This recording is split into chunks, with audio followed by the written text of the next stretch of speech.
السلام عليكم ورحمة الله وبركاته. إن الحمد لله الأكرم الذي خلق الإنسان وكرم وعلمه من البيان ما لم يعلم، فسبحان الذي لا يحصى امتنانه باللسان ولا بالقلم،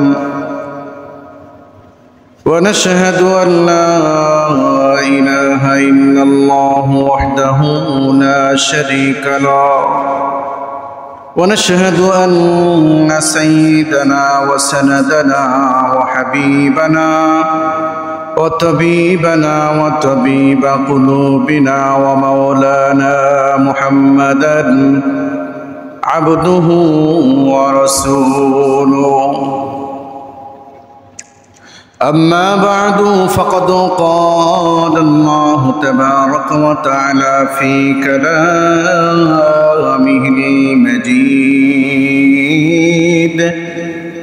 وفي فرقانه الحميد: أعوذ بالله من الشيطان الرجيم، بسم الله الرحمن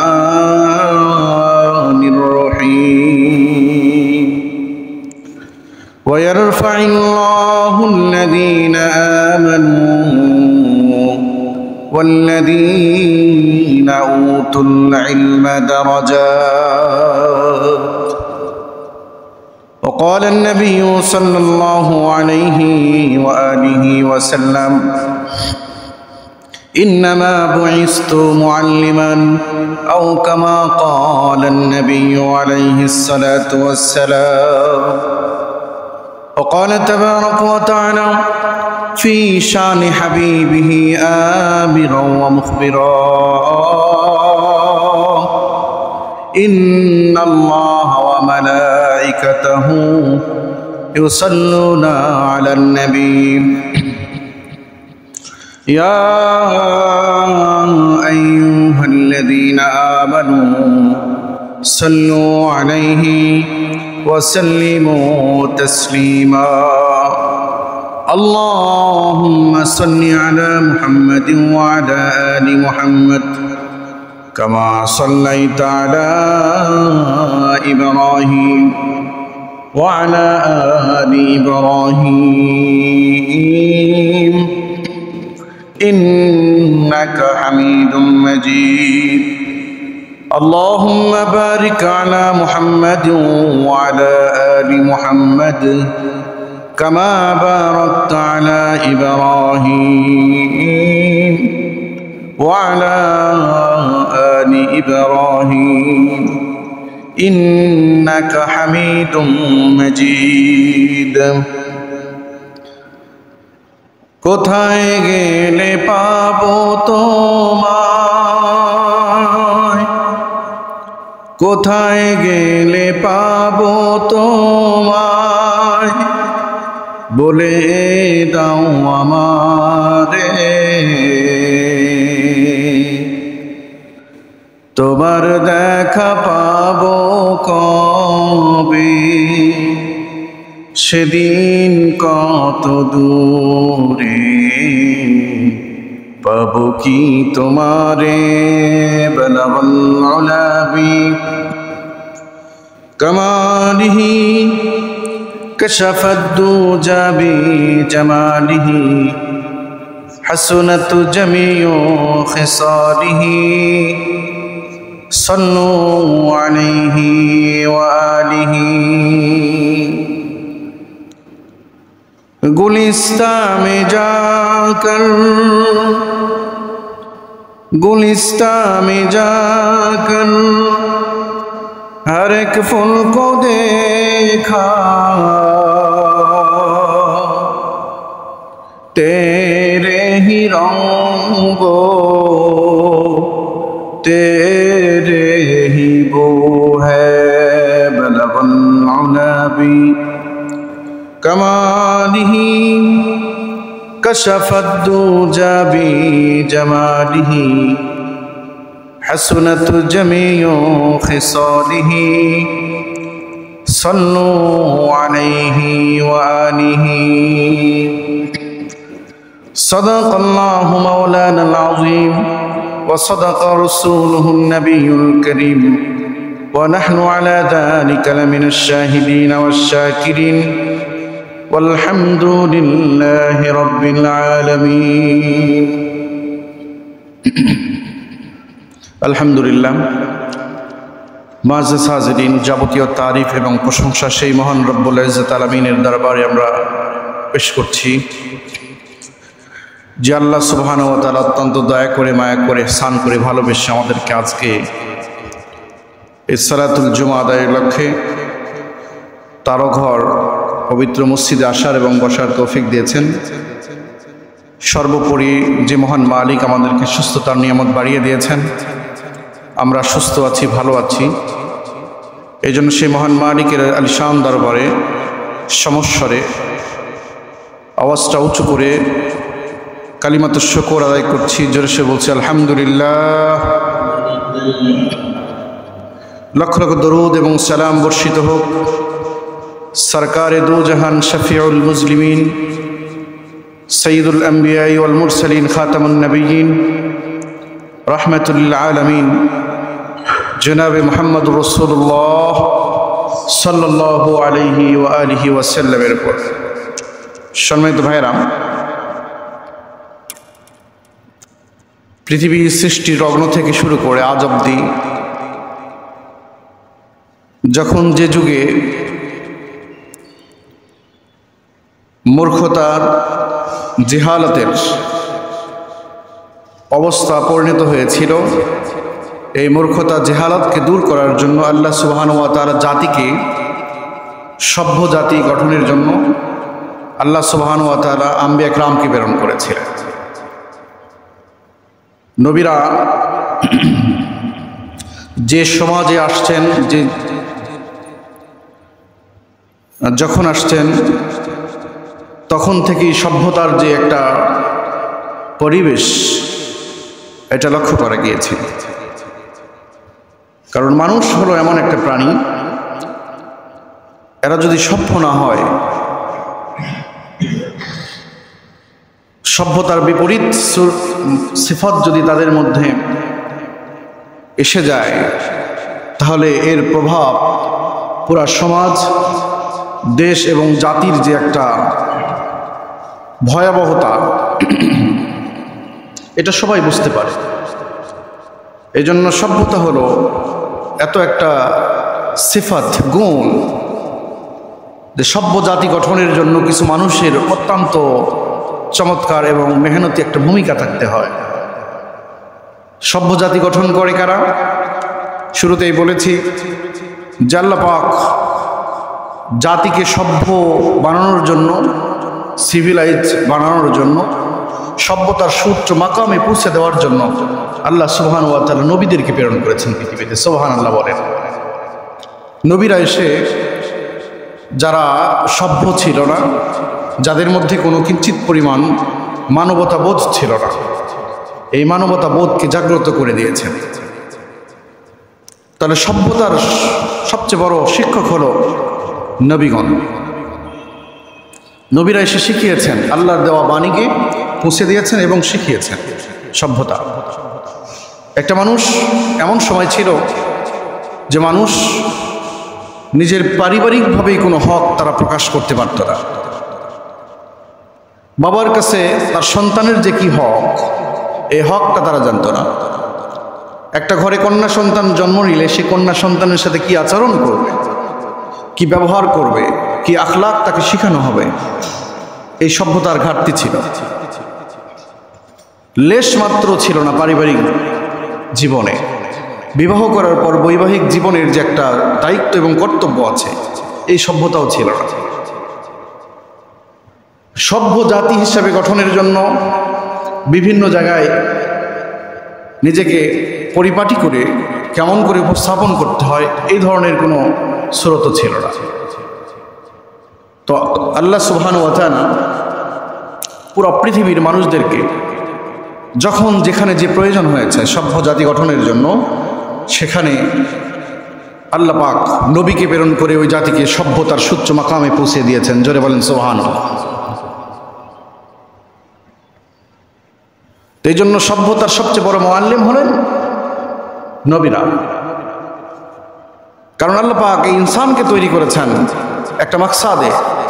আল্লাহ তাবারক ওয়া তাআলা বলেন, ওয়ামা খালাকতুল জিন্না ওয়াল ইনসা ইল্লা লিয়াবুদুন, আমি পৃথিবীতে কোনো মানুষ এবং জিনকে অযথা অনর্থক সৃষ্টি করিনি। তাদেরকে সৃষ্টি করার পিছনে আমার একটা মাকসাদ আছে। তারা পৃথিবীতে আসার পরে শুধুমাত্র কেবলমাত্র আমি আল্লাহ পাকের ইবাদত করবে।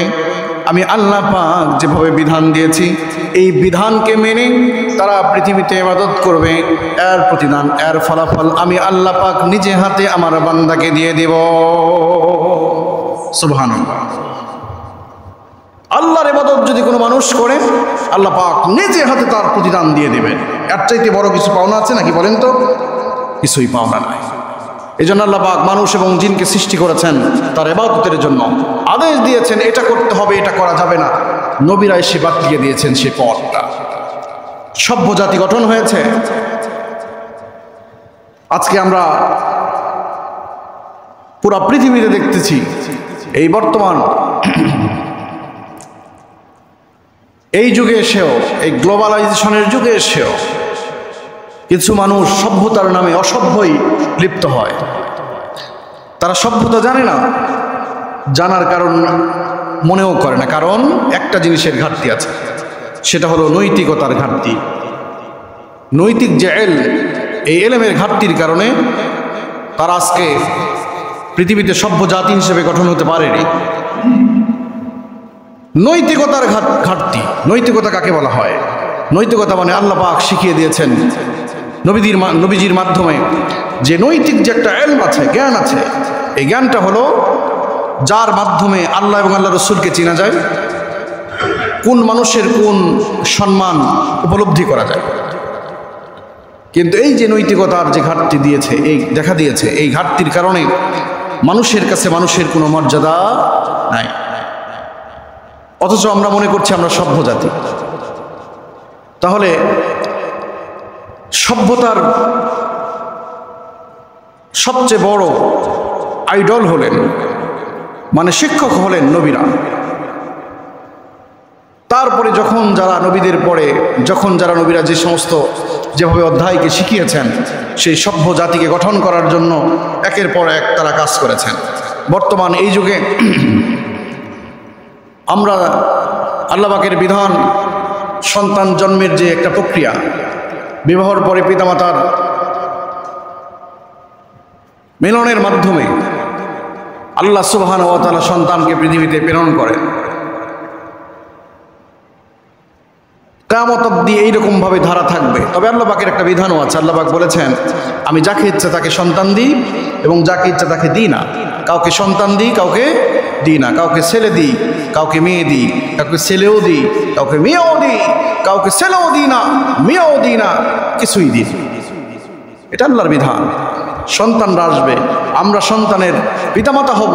সন্তানকে সভ্য জাতি গঠনের জন্য এক শ্রেণীর লোক পৃথিবীতে বর্তমানে আছে, যাদেরকে মুআল্লিম বলা হয়, শিক্ষক বলা হয়। বলেন, আমার ঘরে আপনার ঘরে যে সন্তান জন্ম নেয়, এই সন্তানকে শিক্ষা দেওয়ার দায়িত্ব পারিবারিকভাবে আমার। কিন্তু সুশিক্ষায় শিক্ষিত করে যারা আপনার সন্তানকে এই সমাজে একটা সুন্দর পর্যায়ে পৌঁছে দেওয়ার জন্য আপ্রাণ মেহনত করে সব কিছু দিয়ে সভ্য জাতি গঠন করলেন, হায়ার এডুকেট পার্সন বানালেন, মেহনতের স্টিম রোলার চালিয়ে চালিয়ে মেহনত করে করে এক অক্ষর শিখে দিয়ে আপনার সন্তানকে যে বড় করলেন, শিক্ষিত বানালেন, সভ্য জাতি করলেন, তাদেরকে বলা হয় শিক্ষক, মুআল্লিম। নবী আলাইহিস সালাতু ওয়াস সালাম বলেন, মুসলিম শরীফের riwayat, নবীজি বলেন, ইন্নামা বুইস্তু মুআল্লিমান, নিশ্চয় আমি প্রেরিত হয়েছি শিক্ষক হিসেবে। জোরে বলেন সুবহানাল্লাহ। দুনিয়াতে সভ্য জাতি গঠন করার জন্য নবীজির চাইতে সভ্যতা, শিক্ষকের যে ভূমিকা, আদর আপ্যায়নের যে ভূমিকা এবং উত্তম চরিত্র শিক্ষা দেওয়ার ক্ষেত্রে নবীজির যে ভূমিকা, ছাত্রদের সাথে কেমন আচরণ করতে হবে, এই শিক্ষার যে ভূমিকা। একজন পৃথিবীতে একজন মানুষ যখন শিক্ষক হবে তার শিক্ষার ভূমিকা কেমন হবে, নবীজি সে শিক্ষা দিয়েছেন। এই জন্য নবীজি বলেন ইন্নামা বুইস্তু মুআল্লিমান, মুসলিম শরীফের riwayat, নবীজি বলেন আমি প্রেরিত হয়েছি শিক্ষক হিসাবে। সুবহানাল্লাহ, নবীজি শিক্ষক হিসাবে প্রেরিত হয়েছেন। শিক্ষকের ভূমিকা কি? শিক্ষক হলো আমার এবং আপনার সন্তানদেরকে মেহনত করে করে পড়িয়ে, আমাদের দেশ যেহেতু বাংলাদেশ, এদেশের হায়ার এডুকেটেড পারসন কেমন করে হওয়া যায়, আপনার সন্তান সভ্য জাতি একজন শিক্ষিত সোসাইটিতে আপনার সন্তানের মান মর্যাদা কেমন করে বৃদ্ধি করে, কেমন করে আপনার সন্তান সুন্দরভাবে এবং সিভিলাইজড এই সভ্যতাকে বজায় রেখে চলতে পারে, এই দায়িত্ব নিয়ে শিক্ষা দেন তারা হলেন মুআল্লিম, শিক্ষক। তারা কে? শিক্ষক। এই জন্য ভাইয়েরা আমার, শিক্ষকের মর্যাদা আছে। শিক্ষকের মর্যাদা এত, হযরত আলী কাররামাল্লাহু ওয়াজহু বলেন, রাওয়ায়াতে আছে যে আমি যার কাছে এক অক্ষর শিখেছি, হযরত আলী বলেন আমি যার কাছে এক অক্ষর শিখেছি, তিনি যদি চান আমাকে বেছে দিতে পারেন এবং যদি তিনি চান আমাকে গোলাম করে তার কাছে রেখে দিতে পারেন, তার ইচ্ছা। জোরে বলেন আল্লাহু আকবার। কয়টা অক্ষর শিখেছেন? এক অক্ষর শিখেছেন। হযরত আলী কে? হযরত আলী হলেন জান্নাতের সর্দারিনী, হযরতে ফাতিমাতুজ জাহরা, নবীজির কলিজার টুকরা, যিনি জান্নাতের নেসাদের মহিলাদের সর্দার দিবেন, সর্দারের ভূমিকা পালন করবেন, মানে নেতৃত্ব হবেন। তিনি হলেন হযরতে ফাতিমাতুজ জাহরা রাদিয়াল্লাহু তাআলা আনহা, সাইয়্যিদা শাবাবি আহলিল জান্নাহ, জান্নাতের যুবকদের যিনি সর্দার হবেন। এই দুইটা যুবকের নাম হযরতে হাসান এবং হুসাইনের পিতা। নবীজির আদরের হৃদয়ের স্পন্দন। নবীজি কোনো যুদ্ধে যেতেন, কোনো সফরে যেতেন, বাড়িতে এসে সর্বপ্রথম যার সাথে দেখা করতেন তিনি হলেন জান্নাতের সর্দারিনী হযরতে ফাতিমাতুজ জাহরা রাদিয়াল্লাহু তাআলা আনহা। সুবহানাল্লাহ বলেন। এত ভালোবাসা দিয়েছেন তার স্বামী হযরত সাইয়্যিদিনা আলী কাররামাল্লাহু ওয়াজহু। নবীজি যার ব্যাপারে দুনিয়াতে চতুর্থ নম্বর জান্নাতি হিসাবে ঘোষণা দিয়েছেন, জোরে বলেন সুবহানাল্লাহ। 10 জনকে জান্নাতের সার্টিফিকেট দিয়েছেন নবীজি, তাদেরকে আশারে মুবাশশারা বলা হয়। এই 10 জনের মধ্যে চতুর্থ নম্বর যাকে সার্টিফিকেট দিয়েছেন তার নাম হলো হযরতে আলী কাররামাল্লাহু ওয়াজহু। তিনি হলেন হযরতে আলী। তিনি বলেন এক অক্ষর যার কাছে আমি শিক্ষা গ্রহণ করেছি তিনি আমার শিক্ষক। তিনি যদি চান আমাকে গোলাম করে রেখে দিতে পারেন। গোলাম মানে কি? যেমন খুশি তেমন করে কাজে লাগাইতে পারেন আমাকে। আগে গোলাম ছিল, এখন গোলাম নেই। গোলামকে আপনি যেমন খুশি তেমন করে কাজে লাগাতে পারবেন, যা ইচ্ছা তাই করে নিতে পারবেন, সেই বিধানটা ছিল।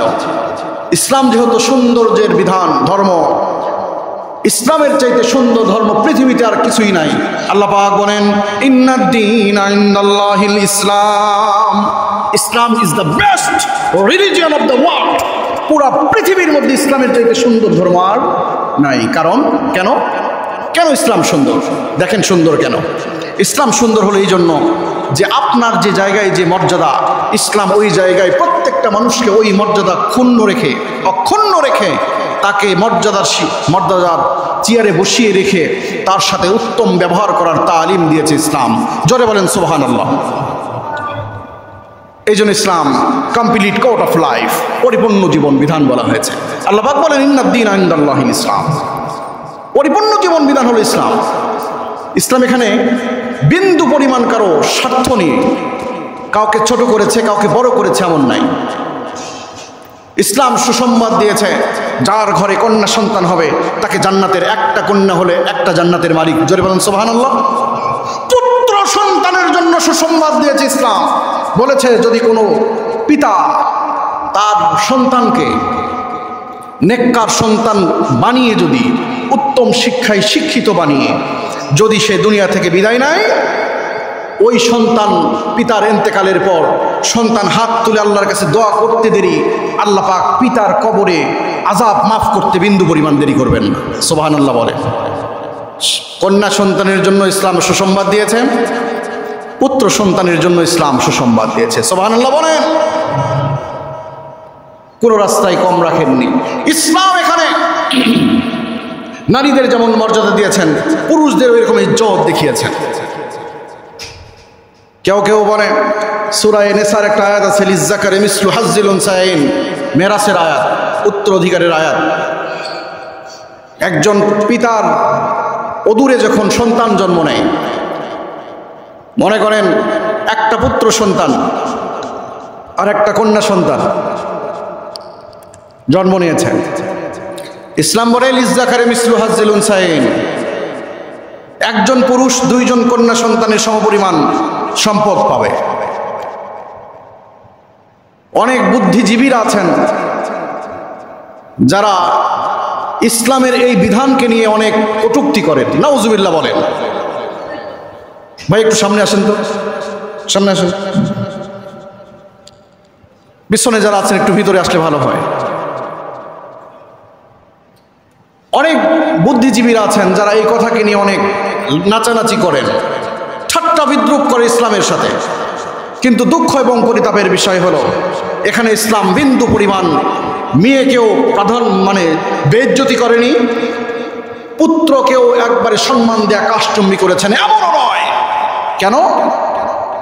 পুরুষ যদি একটা পুরুষ দুইটা কন্যা সন্তানের বেশি সম্পদ পাবে পিতার, ব্রেনের দিক নজর করলে আমরা জেহেনেরকে যদি প্রশ্ন করি যে একই বাবার সন্তান, একটা ছেলে এবং একটা মেয়ে, একই বাবার সন্তান, আমরা একই রক্ত, তো এখানে ভাই পাবে ডবল, বোন পাবে সিঙ্গেল। এখানে তো বোনের সাথে জুলুম করা হয়েছে, এমন তো মনে হয়। ব্রেনের সাথে প্রশ্ন করলে এমন মনে হয় না? মনে হয়, কিন্তু বোঝার বিষয় হলো এটা। লক্ষ্য করবেন, একই ঘরে একই বাবার সন্তান দুইটা, একটা কন্যা আর একটা পুত্র, ছেলে মেয়ে দুইটা সন্তান। ছেলেকে ডবলের কথা বলা হয়েছে, ইসলাম দিয়েছে, মেয়েকে অর্ধেক কথা বলা হয়েছে। তাহলে মেয়ের সাথে জুলুম করা হয়েছে কিনা দেখেন, লক্ষ্য করুন। ইসলাম বলেছে একটা বাবার যদি দুইটা সন্তান হয়, যে কয়টাই সন্তান হোক, উদাহরণ দিচ্ছি দুইটা দিয়ে, দুইটা সন্তান হয়েছে, একটা ছেলে একটা মেয়ে, ইসলামের বিধান কি? কেমন করে তাকে মানুষ করবে? কতদিন পর্যন্ত তাকে ভরণ পোষণ দিয়ে পিতার দায়িত্ব কতদিন পর্যন্ত? এই দুইটা সন্তানের ব্যাপারে কতদিন পর্যন্ত পিতার দায়িত্ব? এক নাম্বার দায়িত্ব হলো পুত্র সন্তান প্রাপ্ত বয়স্ক হওয়ার আগ পর্যন্ত পিতা তাকে দেখাশোনা করবে, এটা ইসলামের দায়িত্ব। মনে রাখবেন, পুত্র সন্তানের দায়িত্ব কতদিন পর্যন্ত? আমার কথা কি আপনারা বুঝতে পারেন? পুত্র সন্তানের দায়িত্ব পিতার উপর কতদিন পর্যন্ত দেখাশোনার? প্রাপ্ত বয়স্ক হওয়ার আগ পর্যন্ত পুত্র সন্তানকে দেখবে। তার যে সমস্ত আভ্যন্তরীণ বিষয় আদি আছে, খাবার দাবার থেকে পোশাক আদি থেকে শুরু করে সব কিছুই পিতার দায়িত্ব, প্রাপ্ত বয়স্ক হওয়ার আগ পর্যন্ত পুত্র সন্তানের। কিন্তু কন্যা সন্তানের ব্যাপারে ভিন্ন। কন্যা সন্তান পিতার ঘরে জন্ম নেওয়ার বিবাহর আগ পর্যন্ত পিতার সব দায়িত্ব পিতার উপর বর্তাবে। সুবহানাল্লাহ বলেন।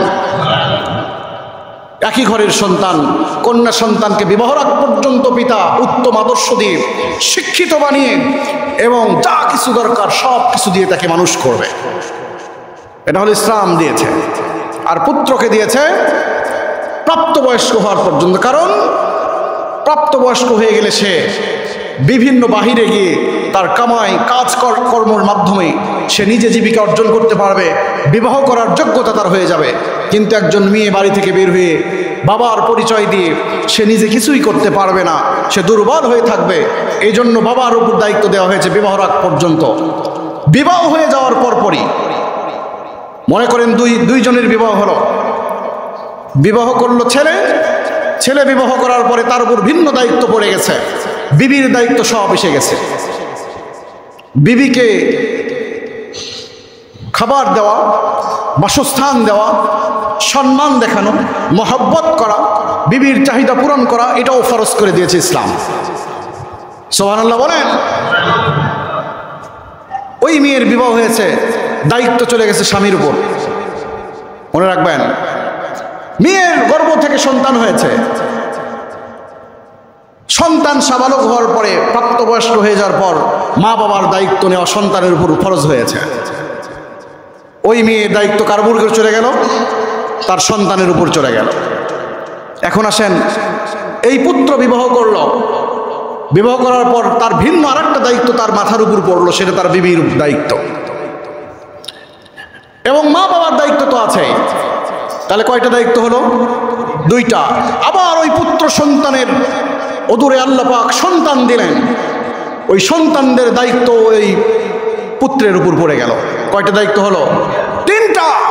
ওই যে বোনটার বিয়ে হলো, ওই বোনটা ভাইয়ের বাড়িতে আসবে, সম্মান করবে এবং তাকে যথেষ্ট পরিমাণ যা কিছু চাই সব কিছুই দিবে। ইসলাম বলেছে ওই বোনকে, বোনের সন্তানাদিকে, স্বামীকে সম্মান করা ইসলাম ভাইয়ের উপরও দায়িত্ব দিয়েছে। সুবহানাল্লাহ বলেন। চারটা দায়িত্বের মধ্যে পড়ল। এই চারটার মধ্যে যারাই অসুস্থ হবে, যেখানেই যেভাবে তাকে সাহায্য চাবে, প্রত্যেকজনের পাশে দাঁড়ানো পুরুষকে ইসলাম আবশ্যক করে দিয়েছে। আল্লাহু আকবার। এখন আমার প্রশ্ন হলো, আল্লাহ পাক বলেছেন লিজ্জাকারি মিসলু হাজ্জিল উনসায়াইন, একজন পুরুষ দুইজন মহিলার সমপরিমাণ সম্পদ পাবে, বাবার ওয়ারিশ। প্রশ্ন হলো আপনার কাছে, একজন পুরুষ বাবার ডবল সম্পত্তি পেয়ে কয়টা খাতে খরচ করলো? বলেন কয়টা খাতে? চারটা খাত। আরো খাত তো আছে, নিজের জন্য বাদ দিলাম। চারটা খাতে খরচ করলো। ডবল সম্পত্তি পেয়ে কয় খাতে খরচ হলো? চার খাতে। আর অর্ধেক পেয়ে মেয়ে যখন বাবার কাছ থেকে, বাবার ওয়ারিশ সম্পদ পেল অর্ধেক, স্বামীর ঘরে যাওয়ার পর বাবার বাড়ির যে সম্পদটা, ইসলাম তাকে বলেছে তোমার খরচ করার কোনো দরকার নেই। সুবহানাল্লাহ বলেন। ওই মেয়ের ঘরে সন্তান জন্ম নেওয়ার পরে ইসলাম বলেছে তুমি তোমার বাবার যে সম্পদ পেয়েছো, এই সম্পদ থেকে তোমার সন্তানকে লালন পালন করার দায়িত্ব তোমার নয়। সুবহানাল্লাহ আবার বলেন। দুই খাত খরচ লাগলো না। তৃতীয় নাম্বার খাত পিতামাতার জন্যও নয়, তার আত্মীয় স্বজনের জন্যও নয়। এক কথায় মেয়ে যে অর্ধেক পেয়েছে, এই অর্ধেক সম্পদ থেকে নিজের জন্য খরচ করার কথা ইসলাম বলেনি। বলেছে তুমি খালি এটাকে ইন্স্যুরেন্স হিসাবে রেখে দাও, বাড়তে বাড়তে স্তূপ হয়ে যাক, তারপরেও তুমি কারোর জন্য খরচ করার দায়িত্ব তোমার নাই। সুবহানাল্লাহ বলেন। অর্ধেক পেয়ে কোনো খাতে খরচ করা লাগলো? কোনো খাতে খরচ করতে হয়েছে? ডবল পেয়ে খরচ করে দেখা গেল এই পুত্র সন্তানের কিছুই নাই। যে সমস্ত বুদ্ধিজীবীরা বলেন যে ইসলাম এখানে মেয়েদেরকে জুলুম করেছে, প্রশ্ন করতে চাই আপনার জেহেনে কি হলো এই কথা শোনার পরে? যে এই ইসলাম কি মেয়েদের উপর জুলুম করেছে? না, বরং মেয়েরা ইন্স্যুরেন্স, খালি টাকা বাড়বেই, তাদের বাড়বেই, কমার কোনো স্রোত নাই। এই জন্যই Islam is the complete code of life, best religion of the world. পুরা পৃথিবীর শ্রেষ্ঠ একটা মতাদর্শের নাম হলো ইসলাম। আল্লাহ পাক বলেন ইন্নাদ-দীনা ইনদাল্লাহিল ইসলাম, ইসলাম হলো কমপ্লিট কোড অফ লাইফ, পরিপূর্ণ জীবন বিধান হলো ইসলাম। ইসলাম প্রত্যেকটা ব্যক্তির সম্মানের জায়গায় সব ব্যক্তিকে সম্মান আরো বৃদ্ধি করেছে। জোরে বলেন সুবহানাল্লাহ। এই জন্য সভ্য জাতি গঠনের পিছনে সবচেয়ে ভূমিকা যারা রেখেছিলেন তারা হলেন নবীরা। তারপরে যখন যারা যেভাবে আসছেন তারা, আর আমার আপনার সন্তানকে সভ্য জাতিতে পরিণত করার জন্য যাদের সবচেয়ে বেশি ভূমিকা তারা হলেন শিক্ষক, আমাদের শিক্ষক সমাজ। এই শিক্ষকের ভূমিকা এত, নবী সাল্লাল্লাহু আলাইহি ওয়াসাল্লাম বলেন ইন্নামা বুইসতু মুআল্লিমান, মুসলিম শরীফের রওয়ায়াত। নবীজি বলেন আমি পৃথিবীতে শিক্ষক হিসেবে প্রেরিত হয়েছি। সুবহানাল্লাহ। শেখানোর জন্য প্রেরিত হয়েছি। এজন্য প্রত্যেকটা বিষয় শিক্ষা দিয়েছে ইসলাম। যে বড়দের সাথে কি সম্মান করলে কি হবে, ছোটদেরকে ভালোবাসলে কি হবে। নবীজি বলেন মাল্লাম ইয়ারহাম সগীরানা ওয়া লাম ইউআক্কির কাবীরানা ফালাইসা মিন্না, যে ব্যক্তি বড়দেরকে সম্মান করলো না, ছোটদেরকে আদর করলো না, স্নেহ করলো না, ফালাইসা মিন্না আই মিনাল ইসলাম, সে ইসলামের দলভুক্ত নয়, অর্থাৎ আমার উম্মত নয়। কত বড় কথা বলেছেন নবীজি। বড়দেরকে সম্মান করা এটা মুসলমান মুমিনদের সবচেয়ে বড় গুণ। আর এই বড় ব্যক্তি যদি আপনার শিক্ষক হয়, শিক্ষক বাবার চাইতে কোনো দিক দিয়ে কম নয়। বাবা আপনাকে জন্ম দিয়েছে, কিন্তু সভ্যতার সুচ্চ মাকামে পৌঁছে দিয়েছে আপনার শিক্ষক। এমন শিক্ষক আমরা দেখেছি, আমাদের এই বয়সেই দেখেছি, যারা প্রবীণ আছেন, মোটামুটি বয়স্ক হয়েছেন, মাঝারি বয়সে আছেন। পিছনের জিন্দেগিতে লক্ষ্য করুন, আপনি যখন ক্লাস 1 থেকে 5-এর ছাত্র স্টুডেন্ট ছিলেন, তখন কিছু কিছু স্যার এমন ছিলেন যে স্যারকে দেখে আপনি সাইকেল নিয়ে যাচ্ছেন, স্যার চায়ের দোকানে দাঁড়িয়ে আছে, আপনি সাইকেল থেকে নামতে বাধ্য হয়েছেন। এমন আছে না নাই বলেন? আছে। কেন এটা? কারণ ওই শিক্ষক আদর্শ শিক্ষা দিয়ে আপনার সন্তানের অন্তরকে জিতে নিয়েছিল, এই জন্য নামতে বাধ্য হয়েছে। এখন ওই শিক্ষক আছে, কিন্তু সামান্য একটু পার্থক্য আছে। আপনার সন্তান শিক্ষককে সম্মান দেওয়া শেখেনি। এই দায়িত্ব আপনার। আপনি যেহেতু আপনার শিক্ষককে সম্মান দিয়েছেন, আপনি আপনার সন্তানকে জানাবেন যে বাবা, শিক্ষক হলো বাবার চাইতে কোনো দিক দিয়ে কম নয়, শিক্ষকের সম্মান করো। আমরা দেখেছি বর্তমান একটা আন্দোলন চলছে বাংলাদেশে। আমরা দুঃখ এবং পরিতাপের সাথে শিক্ষকদের সাথে সহমত পোষণ করছি। আল্লাহ পাক শিক্ষকদের সকল দাবি দাওয়াকে আসান করে দিক। জোরে বলেন আল্লাহুম্মা আমিন। শিক্ষক হলো বাংলাদেশের একটা উজ্জ্বল নক্ষত্রের সমতুল্য এরা। আমরা দেখেছি যে শিক্ষকরা ন্যায্য দাবি নিয়ে তারা নেমেছেন। তো এই ন্যায্য দাবি সরকার কেন তাদের পাচ্ছেন না, সেটা তাদের ব্যাপার। তবে আমরা আমাদের রক্ত খনন হয়েছে এগুলো কাহিনী দেখে। শিক্ষক সমাজকে যদি মূল্যায়ন না করেন, আপনার সন্তান কেমন করে মূল্যায়িত হবে বলেন? শিক্ষকদেরকে মূল্যায়ন করুন, আপনার সন্তান আপনাকে মূল্যায়ন করবে। ইন্তেকালের সময় সন্তান আপনাকে রেখে যাবে না। আমরা দেখেছি মা বাবা বোঝা হয়েছে সন্তানের উপর। হায়ার এডুকেটেড পারসন দেখেছি উচ্চ শিক্ষায় শিক্ষিত হয়ে পিতামাতাকে বোঝা হিসাবে রেখে আসছে।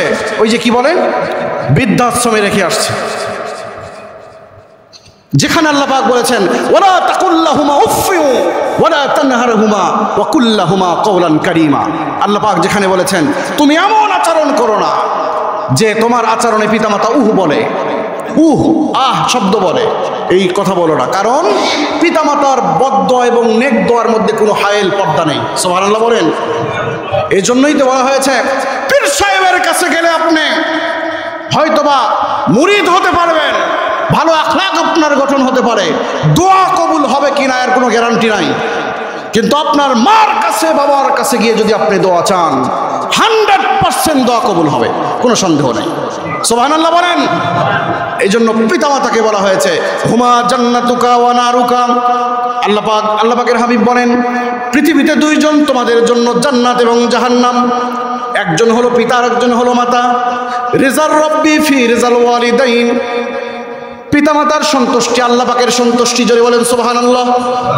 পিতামাতাকে যদি আপনি সন্তুষ্ট রাখতে পারেন, আসমানের মালিক আল্লাহ আপনার উপর রাজি এবং খুশি হয়ে যাবেন। পিতামাতার সন্তুষ্টি আল্লাহ পাকের সন্তুষ্টি। এই জন্য নবীজি বলেন রিজার রব্বি ফি রিজাল ওয়ালিদাইন ওয়া সাখাতুর রব্বি ফি সাখাতিল ওয়ালিদাইন। পিতামাতা যদি বেজার হয়ে যায়, আল্লাহ পাকও বেজার হয়ে যায়। এই জন্য যাদের পিতামাতা এখনো জীবিত আছেন, পিতামাতাকে গ্রহণ করুন, কষ্ট দিয়েন না।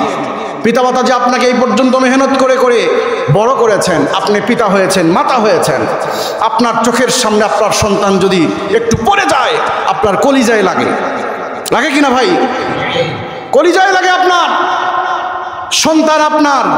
তাহলে ওই রকম সন্তান আপনিও ছিলেন, ছোট ছিলেন আপনার পিতার। আপনার সন্তানকে আপনি বুকের সাথে জড়িয়ে নিয়ে যেখানে সেখানে আদর করছেন, চুমু খাচ্ছেন।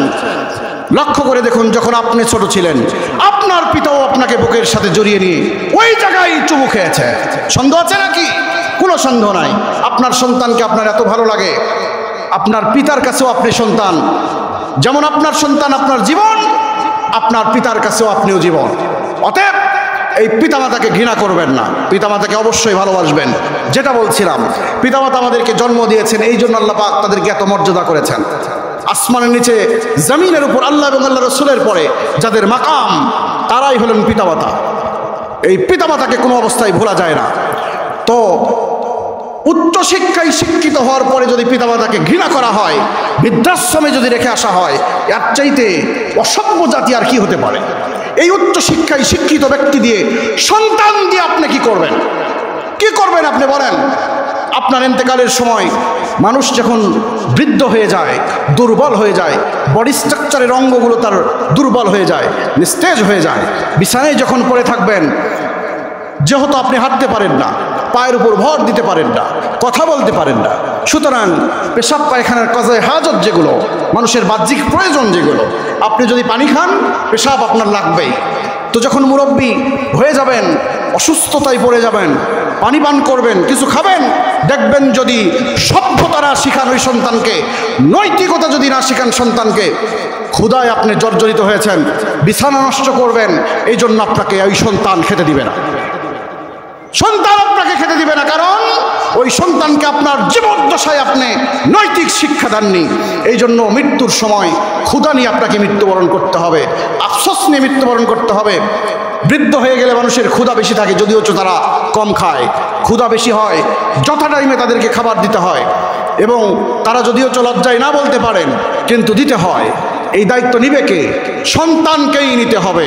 যদি আপনি না নেন, আল্লাহর কসম, ওই দিনের জন্য আপনি অপেক্ষা করুন যেই দিন আপনার বাবা পড়েছে, মা পড়েছে, ওই দিনের জন্য আপনি অপেক্ষা করুন। আপনার বাবা মা তো এক ফোঁটা পানি পেয়েছে, আপনি এক ফোঁটা পানিও পাবেন না।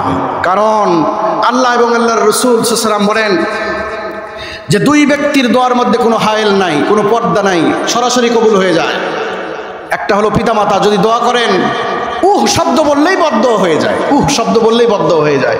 নবীজির একজন সাহাবী হযরত ইকরামা নাম ছিল, ইন্তেকালের আগ দিয়ে নবীজি সাল্লাল্লাহু আলাইহি ওয়াসাল্লাম গেলেন, যাওয়ার পর দেখলেন তার মুখ থেকে কালিমা বের হচ্ছিল না, অত্যন্ত কষ্ট হচ্ছিল। নবী সাল্লাল্লাহু আলাইহি ওয়াসাল্লাম বললেন, ইকরামা কি হয়েছে? ইকরামা কথা বলতেছিল না, মরজেমুত, মৃত্যুর সময় মানুষ কথা বলতে পারে না। নবী সাল্লাল্লাহু আলাইহি ওয়াসাল্লাম জিজ্ঞাসা করলেন, ইকরামার কি হয়েছে? সাহাবা ইকরাম বললেন, ইয়া রাসূলুল্লাহ, ইন্তেকালের সময় মনে হয় ঘনিয়ে আসছে, কিন্তু এত কষ্ট হচ্ছে আপনার সাহাবী। নবী সাল্লাল্লাহু আলাইহি ওয়াসাল্লাম গেলেন, তাকে কালেমার তলকিন দিলেন। নবীজি নিজেই বললেন, ইকরামা তুমি কালেমা পড়ো। কিন্তু নবীজির কথা তিনি শুনলেন, কিন্তু মুখ থেকে কালেমা বের হয় না। আল্লাহু আকবার বলেন। নবীজি কালেমা শিক্ষা দিচ্ছেন, কিন্তু ইকরামার মুখ থেকে কালেমা বের হয় না। নবীজি বারবার বললেন, ইকরামা বলো লা ইলাহা ইল্লাল্লাহ মুহাম্মাদুর রাসূলুল্লাহ, মুখ থেকে কালেমা বের হয় না। নবীজি বললেন, ইকরামার মা আছে নাকি, না বাবা আছে নাকি? বলে যে ইয়া রাসূলুল্লাহ, ইকরামার মা জীবিত আছে। নবীজি বললেন, ইকরামার মাকে ডাক দাও। মনে হয় মার সাথে সন্তানের কোনো লেনদেন ছিল, অন্যায় করেছে মনে হয়, এই জন্য জবান থেকে আল্লাহ পাক কালেমা বের করছেন না, কারণ মা এখনো জীবিত। মা যদি মাফ না করেন, ইকরামার ইন্তেকাল হয়ে যাবে, কিন্তু মুখ থেকে কালেমা বের হবে না। নবী সাল্লাল্লাহু আলাইহি ওয়াসাল্লাম তার মাকে ডাক দিলেন, ডাক দেওয়ার পর বললেন, মা ইকরামার কি হয়েছে, আপনার সাথে কোনো লেনদেন হয়েছে কিনা? নবী সাল্লাল্লাহু আলাইহি ওয়াসাল্লামকে বললেন, আমি ইকরামাকে ক্ষমা করতে পারি না। মা বলে, আমি ইকরামাকে ক্ষমা করতে পারি না। নবীজি বললেন, ও আমার সাহাবীরা শোনো, ইকরামার মা এখানে দাঁড়িয়ে থাকুক, তোমরা খড়ি খারবার নিয়ে আসো, কাঠ নিয়ে আসো, আমরা এখানে আগুন জ্বালিয়ে দিব, আর জীবিত ইকরামাকে আগুনের উপর রেখে দেব। ও পৃথিবী মানুষ, ও মুসলমান ভাইরা আমার, পৃথিবীতে এমন মা কি আছে নাকি যে মা তার কলিজার টুকরো সন্তান মা দাঁড়িয়ে থাকবে, আর তার নারী ছেঁড়া ধন কলিজার টুকরো সন্তানকে সবার সামনে আগুনের উপর দেওয়া হবে, আর ওই পৃথিবীর মা বরদাস্ত করতে পারবে? এমন মা আছে নাকি পৃথিবীতে? নাই। নবী সাল্লাল্লাহু আলাইহি ওয়াসাল্লাম বললেন, খড়ি নিয়ে আসো, মার সামনে ইকরামাকে আগুনের উপর ফেলে দেওয়া হবে। খড়ি নিয়ে আসা হলো, খড়ির উপর আগুনও জ্বালিয়ে দেওয়া হলো। এবার ইকরামাকে হাত দিয়ে ধরা হলো। মা বলে, ইয়া রাসূলুল্লাহ, আমি মা, আমার সামনে যদি আপনি ইকরামাকে জ্বালিয়ে দেন, আমার কলিজা বের করে জ্বালিয়ে দেওয়ার মতন হয়ে যাবে। ইয়া রাসূলুল্লাহ, আমি আমার কলিজার টুকরা সন্তানকে মাফ করে দিলাম। জোরে বলেন সুবহানাল্লাহ। মাফ করে দেওয়ার সঙ্গে সঙ্গে হযরতে ইকরামার জবান থেকে কালেমা বের হয়েছে। সুবহানাল্লাহ। এই জন্য মাকে বাবাকে যদি সম্মান করা যায়, সঙ্গে সঙ্গে আল্লাহ পাকের আরশ পর্যন্ত কেঁপে যায়, আল্লাহ পাক মাফ করে দেন সন্তানকে। সুবহানাল্লাহ। এই জন্য সম্মানিত ভাইরা, এই মা বাবার চাইতেও শিক্ষক আমাদের জন্য দামি। এই জন্য যারা হায়ার এডুকেট পার্সন হয়েছেন, পিছনের জিন্দেগিতে লক্ষ্য করুন, যে সমস্ত শিক্ষকরা আছে তাদেরকে সম্মান করবেন, ভালোবাসবেন। যতই বড় চাকরি করেন না কেন আপনি, আপনার বড় গুরু হলো শিক্ষক, এই শিক্ষকের পাশে থাকবেন। আমরা এখান থেকে মেম্বার থেকে আল্লাহ পাকের কাছে দোয়া করছি, আমাদের দেশের এই পরিস্থিতিকে আল্লাহ পাক সহজ করে দিন। জোরে বলেন আল্লাহুম্মা আমিন। শিক্ষকদের পক্ষে যেন সরকার একটু নমনীয় হয়, আল্লাহ পাক সহজ করুন। জোরে বলেন আল্লাহুম্মা আমিন।